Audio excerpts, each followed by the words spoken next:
Episode number 17 की starting होती है और नैन मन में कह रही होती है, लेकिन अगर हुआंगफू अगर तुम मेरे बेटे को मुझसे छीनना चाहते हो तो ऐसा कभी नहीं होगा। और फिर नैन वॉशरूम से बाहर निकलती है और वहीं हुआंगफू टैंग से कह रहा होता है ये हमारा सीक्रेट है और ये बात हम दोनों के बीच में ही रहेंगी। तब इस पर टैंग कहता है हाँ ठीक है। और फिर नैन टैंग के पास आकर उससे कहती है टैंग मैंने तुम्हें क्या सिखाया था, खाना खाते वक्त बिल्कुल भी बात मत किया करो। फिर टैंग कहता है हाँ मुझे खाने पर फोकस करना चाहिए और बिल्कुल भी डिस्ट्रैक्ट नहीं होना चाहिए। कि ये बात सुन वो सी कहती है तो फिर तुम अभी क्या कर रहे थे। और गुस्से से मन में कहती है ये दोनों लोग कितनी गर्म जोशी से बातें कर रहे थे। और आगे टैंक कहता है लेकिन मेरा तो पेट पहले ही भर चुका है मॉम। को ऐसा कहता है देख वहीं पर हुआंगफू मन ही मन हंसने लगता है और वहीं नैन मन में कहने लगती है मैं सचमुच तुम्हारे खूबसूरत चेहरे पर थाली पटक दूंगी। और आगे कहती है क्योंकि अब तुमने खाना खा लिया है तो अब हमें यहाँ से चलना चाहिए। तो फिर हुआंगफू टैंक को उठाते हुए कहते है तो फिर चलो मैं तुम्हें वापस छोड़ देता हूँ। ये सुन वो घबराती हुई कहती है नहीं नहीं तुम्हें परेशान होने की जरूरत नहीं है।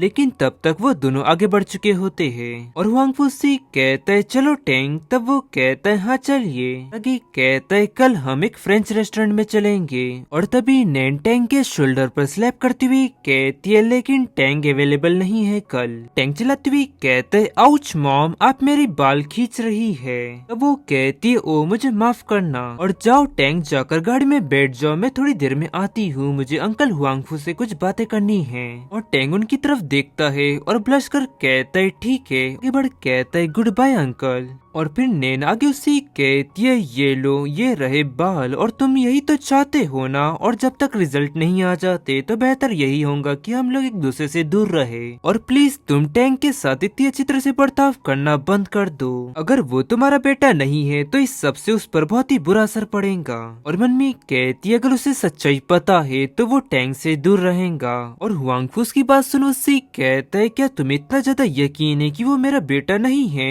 तब वो कहती है हाँ बिल्कुल, एक माँ अपने बेटे के फादर को पहचानने में गलती नहीं कर सकती।